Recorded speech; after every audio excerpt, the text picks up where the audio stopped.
Hello everyone, Shri IAS academy में आपका स्वागत है। जैसा कि आप जानते हैं कि श्री आईएएस एकेडमी ने आंसर राइटिंग की सीरीज की शुरुआत की है, जिसमें ऑलरेडी हमारे 79 पार्ट आ चुके हैं।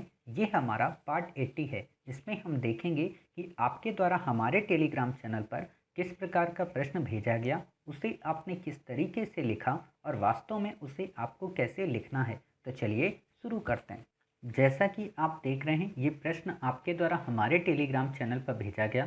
तो सबसे पहले हम आपके प्रश्न को पढ़ेंगे, आपके उत्तर को पढ़ेंगे और फिर देखेंगे कि वास्तव में इसे कैसे लिखना चाहिए।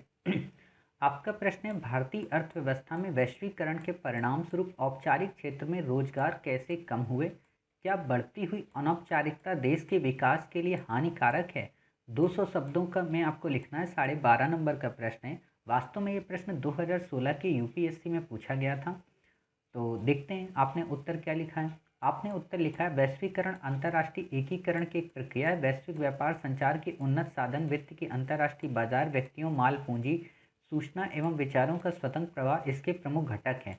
हालांकि वैश्वीकरण ने आर्थिक विकास को तीव्र तो किया, परंतु औपचारिक क्षेत्र में कम रोजगार का सृजन हुआ, जिसके निम्नलिखित कारण हैं। आधुनिक तकनीकों का विकास, विदेशी कंपनियों ने अत्यधिक प्रतिस्पर्धा तथा सस्ते आयात, जिससे विनिर्माण क्षेत्र का ह्रास हुआ। कड़े श्रम कानूनों के कारण संविदा आधारित रोजगार को बढ़ावा मिला, जिससे अनौपचारिक क्षेत्र में रोजगार प्रभावित हुए। मशीनीकरण, स्वचालन, आउटसोर्सिंग और कंप्यूटरीकरण ने मानव संसाधन की भूमिका को कम किया। साथ ही वर्तमान में सरकार की नीतियों में सार्वजनिक क्षेत्र की इकाइयों का निजीकरण, जो कि इनमें बड़ी संख्या में संगठित रोजगार था। लेकिन अनौपचारिक क्षेत्र वैश्वीकरण अप्रत्यक्ष रूप से रोजगार को बढ़ावा भी दिया, जिससे रियल सेक्टर, खुदरा व्यापार, फेरी लगाने वाले छोटे छोटे दुकानदार आदि। लेकिन अनौपचारिक क्षेत्र की अपनी सीमाएं भी हैं। ये अप्रत्यक्ष रूप से देश के विकास को नकारात्मक रूप से प्रभावित करता है, जैसे बीमा, पेंशन जैसी सामाजिक सुरक्षा की कमी, प्रशिक्षण व कौशल विकास की कमी, श्रमिक संघ के रूप में क्या है, संगठन की कमी, ज़्यादातर लोगों में कर के दायरे से बाहर होने, टैक्स जीडीपी अनुपात। कहा जा सकता है कि भारतीय अर्थव्यवस्था के पूर्व संगठित होने तक अनौपचारिक क्षेत्र की महत्ता आवश्यकता से इनकार नहीं किया जा सकता है। आपने लिखा तो अच्छा है, लेकिन आप इसको करंट से ऐड नहीं किए। देखिए, होता क्या है कि जब हम ऐसे प्रश्नों को लिखते हैं ना, तो इस बात को लिखते वक्त हमें ध्यान रखना चाहिए कि ये प्रश्न भले ही किसी वर्ष में पूछा गया हो, बट हमें इस प्रश्न को लेकर इसके करंट से समसामयिक विषयों से जोड़ देना चाहिए। जैसे आप कोरोना पीरियड से जोड़ सकते हो, आप जोड़ सकते हो सरकार की योजनाओं के द्वारा, और सरकार की वो योजनाएं जो करंट से संबंध है, जैसे आयुष्मान भारत योजना, skill India, stand up India, मुद्रा योजना। समझ गए आप? इन स्कीम्स से, प्रधानमंत्री बीमा योजना, इनसे जब आप ऐड करते हो तो आपके प्रश्न के उत्तर में मौलिकता आ जाती है और आपका प्रश्न किसी एक पुस्तकीय लेखन न होकर मौलिक बन जाता है, और उसी को कहा जाता है ये आपकी थिंकिंग प्रोसेस पे आधारित है। क्लियर? तो आप समझ गए। दूसरी चीज़ क्या है कि आपसे जब प्रश्न पूछा है तो आपको इतनी भूमिका लिखने की आवश्यकता नहीं है। क्लियर? जितनी ये भूमिका आपने लिख दी है, ऐसी भूमिका आप कभी भी मत लिखा करें, क्योंकि जब प्रश्न बड़ा हो, खासतौर पर 2 खंडों में हो और 2 खंडों के बाद आपसे विश्लेषण की डिमांड करे, तो वहाँ पर ये बन जाता है कि आपको विश्लेषण अच्छा करना है। क्लियर? तो आपने देखा। अब हम देखते हैं वास्तव ये प्रश्न है क्या। हाँ, एक चीज़ और मैं कहना चाहूँगा कि आप जो ये पॉइंट्स लगाते हो ना, इन पॉइंट्स को मत लगाया करिए। ये बेसिकली क्या, ये कंप्यूटरीकृत शब्दावलियाँ हैं। जब कंप्यूटर में आप कोई चीज़ टाइप करते हो तो वहाँ पे इन पॉइंट्स की ज़रूरत पड़ती है। यहाँ आप नंबर डालें, और जब नंबर डाला करें तो मेरा ये मानना है कि आप जैसे इतने बड़े बड़े पॉइंट लिखते हो ना, इतने बड़े पॉइंट मत लिखा करो, इनको शॉर्ट में कर दिया करो। शॉर्ट का क्या मतलब होता है कि जैसे आधुनिक तकनीकों का विकास नंबर 1, नंबर 2 विदेशी कंपनियों से प्रतिस्पर्धा, नंबर 3 सस्ते आयात को बढ़ोतरी, नंबर 4, और ऐसे करके आप यहाँ पे 6 पॉइंट लगभग दिखा दो। क्लियर? और फिर हालांकि करके जो आपका दूसरा पैरा है उसको दर्शा दो, और फिर उसको भी 2 से 3 पॉइंट में दर्शा दो। तो एग्जामिनर को ये फील होगा कि अच्छा, इसको लगभग 10 से 15 पॉइंट पता है, इसके सकारात्मक और इसके नकारात्मक। क्लियर? और दूसरी बात क्या है कि आपके प्रश्न में एक डेकोरेशन हो जाएगा, और उस डेकोरेशन से आपका प्रेजेंटेशन काफ़ी अच्छा होगा। ऐसे देखिए, ऐसे समझ में नहीं आता, सब गपचप गपचप बना रहता है। समझ गए? तो आप ये चीज़ कीजिए और करंट से इसको ऐड कर दीजिए। फिर है कि अब आपको इसको कोड कैसे करना है। होता क्या है कि कई बार ऐसे प्रश्न जब एग्ज़ाम हॉल में आते हैं तो एस्पायरेंट को इनकी शब्दावलियाँ नहीं समझ में आती। हालांकि हो सकता है कि आप में से कई सारे लोगों को अभी भी इस प्रश्न का उत्तर तो आप लिख ले रहे हैं, लेकिन इनमें कई ऐसे शब्द हैं जिनसे आप परिचित नहीं हैं। वो हम आपको आज परिचित करा देंगे, और न केवल इन शब्दों से आप परिचित हो जाएंगे बल्कि आप इनके प्रति कभी ना कभी कुछ ना कुछ लिख भी सकते हैं। समझ गए। और जब भी आप एडिटोरियल पढ़ते हो वहाँ पे जब ऐसे शब्द आते हैं, फॉर्मल सेक्टर, इनफॉर्मल सेक्टर, अर्थात औपचारिक क्षेत्र, अनौपचारिक क्षेत्र, तो ये समझ में नहीं आता कि औपचारिक क्षेत्र के मतलब क्या हैं, औपचारिक क्षेत्र के फीचर क्या हैं, उन फीचर के साथ उनकी क्वालिटीज़ क्या हैं जिनके बेस पर ये कहा जाता है कि औपचारिक क्षेत्र होना ज़रूरी है। समझ गए। और उनका निगेटिव इम्पैक्ट क्या है आप ये बता सकते हो। तो देखते हैं, इनकोड करते हैं। आपका प्रश्न है भारतीय अर्थव्यवस्था में, अर्थात इसने इंडियन इकोनॉमी की बात की है, वर्ल्ड इकोनॉमी की बात नहीं की है। उसमें वैश्वीकरण के परिणाम स्वरूप अर्थात 1992 के एलपीजी रिफॉर्म के बाद क्या सिचुएशन हुई, अर्थात औपचारिक क्षेत्र में जो रोजगार थे उनमें कमी आ गई। अब औपचारिक क्षेत्र में रोजगार में कमी के संदर्भ में वैश्वीकरण का क्या इम्पैक्ट रहा आप ये बता सकते हो। क्लियर। तो ये वैश्वीकरण क्या, देखो यहाँ पे क्या है ना, औपचारिक क्षेत्र में रोजगार की कमी के लिए केवल वैश्वीकरण ही जिम्मेदार नहीं है, कई सारी अन्य पॉलिसीज भी जिम्मेदार हैं, सरकार की भूमिका की जिम्मेदारी है। तो आप ये दूसरा डायमेंशन विश्लेषण में दर्शा सकते हो, जो कि आपने यहाँ पे नहीं दर्शाया। क्लियर। तीसरा है, क्या बढ़ती हुई अनौपचारिकता देश के विकास के लिए हानिकारक है। अर्थात आपसे क्या पूछ रहा है कि क्या बढ़ती हुई अनौपचारिकता मतलब क्या है कि ये तो सकारात्मक भी हो सकती है और नकारात्मक भी हो सकती है। तो पूरी तरह से हम ये नहीं कहेंगे कि जो अनौपचारिक सेक्टर है उसमें अगर डेवलपमेंट हो रहा है तो वो पूरी तरह से देश के लिए हानिकारक है। हाँ, इसके कुछ निगेटिव इम्पैक्ट जरूर हैं। वो निगेटिव इम्पैक्ट क्या है वो हम बताएंगे, लेकिन हम ये बताएंगे कि इसके कुछ सकारात्मक दृश्य भी देखने को मिले। क्लियर। और आप ये भी बता सकते हो कि किस प्रकार बढ़ती विश्व की प्रतिस्पर्धा में स्टैंड अप या स्किल इंडिया मिशन या मेक इन इंडिया मिशन कैसे इन परिस्थितियों से निपटने का प्रयत्न कर रहे हैं। समझ गए। तो आपका जो उत्तर होगा वो अन्य लोगों की पुस्तकी उत्तर से काफ़ी अलग हो जाएगा। समझ गए। चलिए, अब हम देखते हैं कि वास्तव में औपचारिक क्षेत्र का मतलब क्या होता है और औपचारिक क्षेत्र के फीचर क्या होते हैं। क्लियर। अगर आप ये समझ गए तो आप यकीन मानिए इस प्रश्न के उत्तर को अपने मन से कहानियों के रूप में भी गढ़कर लिख सकते हैं। होता क्या है, औपचारिक क्षेत्र का सामान्य सा मतलब समझें। इससे पहले हमें ये समझना चाहिए कि जो रोजगार होते हैं, रोजगार की आजकल बात भी हो रही है, तो वास्तव में कैसे रोजगार की बात होती है, रोजगार के टाइप्स कितने हैं। क्लियर। आपने बेरोजगारी के तो टाइप सुने होंगे, बट रोजगार के टाइप आप सुनते होंगे लेकिन उतना उस पर ध्यान नहीं देते हो। तो रोजगार के कई टाइप हैं। जैसे एक टाइप आप सुनते हो गवर्नमेंट रोजगार, एक टाइप आप सुनते हो निजी रोजगार, मतलब खुद का आपने कोई बिजनेस इस्टेब्लिश किया। तीसरा आप सुनते हो किसी कंपनी द्वारा दिया गया किसी पर्सन को रोजगार। चौथा आप सुनते हो अनौपचारिक रोजगार। पांचवा आप सुनते हो औपचारिक रोजगार। छठा आप सुनते हो संगठित बाजार। आठवां आप सुनते हो असंगठित बाजार। अर्थात ये 8 ऐसे सेक्टर्स हैं, 8 ऐसे टाइप्स हैं जो रोजगार को अलग अलग ढंग से डिफाइन करते हैं। हम इनमें से केवल 2 को डिफाइन करेंगे, उनका एनालिसिस करेंगे और अपने उत्तर को गढ़ेंगे। बाद में इन फ्यूचर अगर आपके द्वारा कोई फिर से अलग अलग क्वेश्चन पे क्वेश्चन लिखता है संगठित रोजगार पे और असंगठित पे, तो हम उनका भी डिटेल अध्ययन कभी ना कभी करेंगे। समझ गए। तो औपचारिक रोजगार होता क्या है या औपचारिक क्षेत्र क्या होता है और इसकी क्वालिटीज़ क्या है।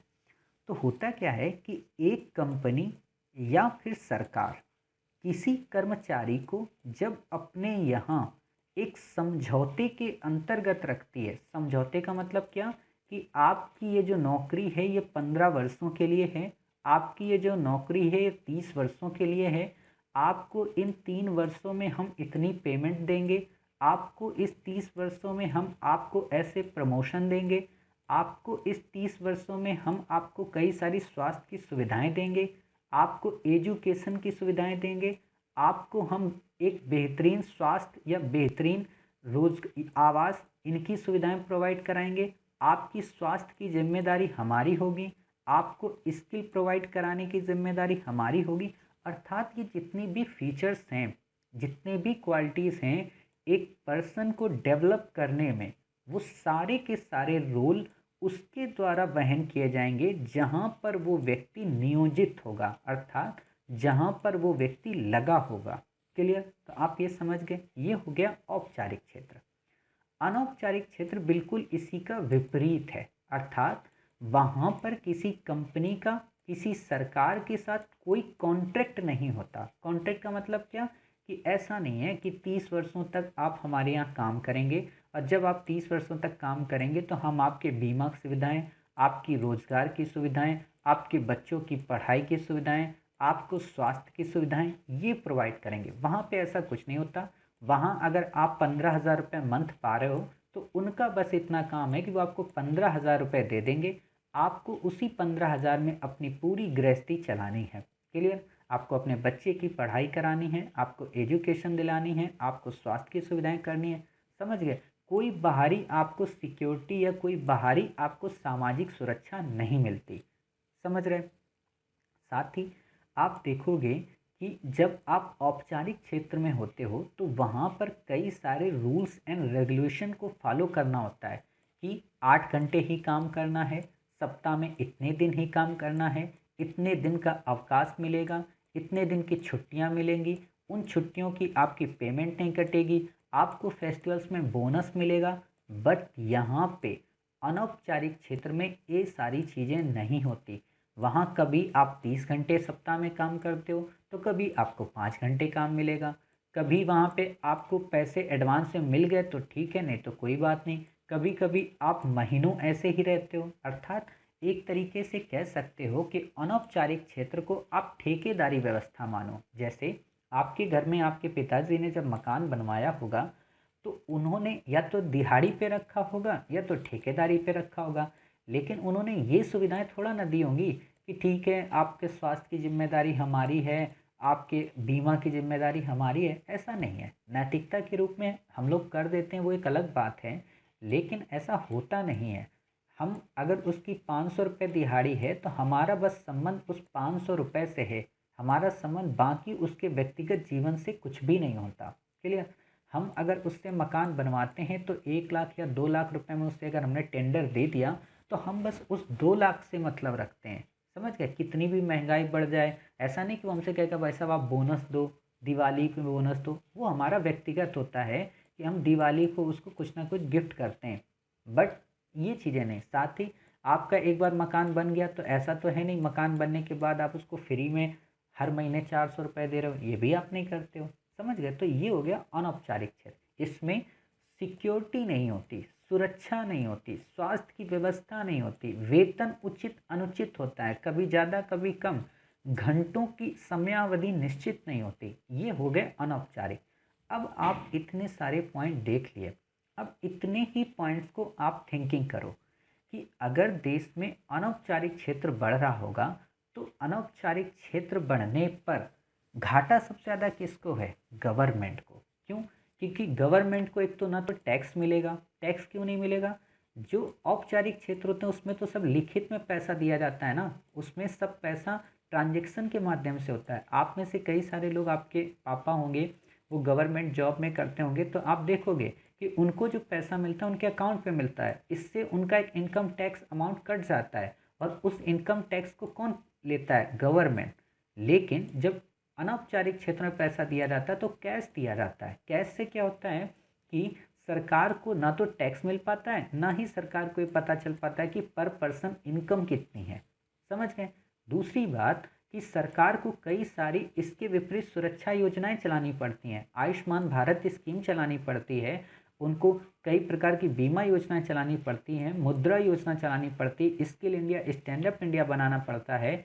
अर्थात सरकार को वो सारी चीज़ें करनी पड़ती हैं जो एक कंपनी को करना चाहिए या जो कई सारे संगठन को करना चाहिए।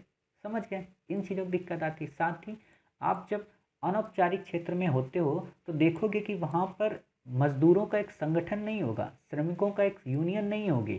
क्लियर। लेकिन औपचारिक में होता है। आप देखोगे कि इसमें किसी भी प्रकार की निश्चितता नहीं होती। सरकार को हर एक चीज़ देखनी पड़ती है, सरकार को भत्ता देना पड़ता है, सरकार को कई सारी स्कीम्स चलानी पड़ती है, कई प्रकार की सब्सिडीज प्रोवाइड करानी पड़ती है। सोचो अगर औपचारिक क्षेत्र हो जाए तो सरकार की इतनी बड़ी जिम्मेदारियां कम हो जाएंगी, अर्थात सरकार को इन चीज़ों का वहन नहीं करना पड़ेगा।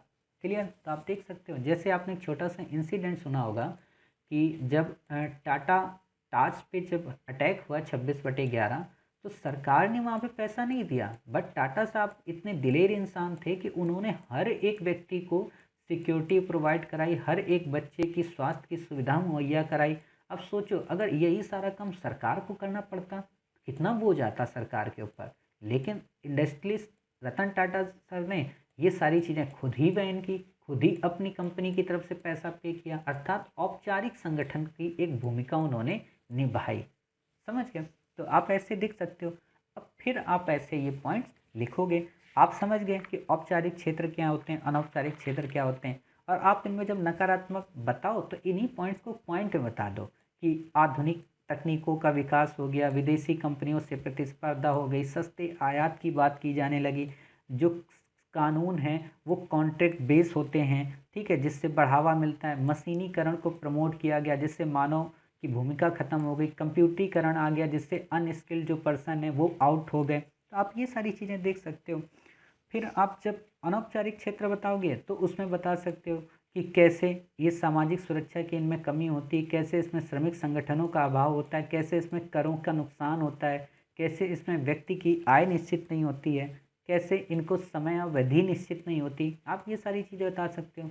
और फिर निष्कर्ष में बता सकते हो कि हालांकि अभी भी देश को कई सारा वक्त लगेगा, और जब तक इतना वक्त लगेगा तब तक सरकार को अनौपचारिक क्षेत्र को कम करने के लिए कई सारी स्कीम्स को नित्य अनवरत रूप से जारी रखना चाहिए, जिससे इस सीमा को जल्द से जल्द या इस समयावधि को जल्द से जल्द पूर्ण किया जा सके, या इस खाई को जल्द से जल्द पाटा जा सके।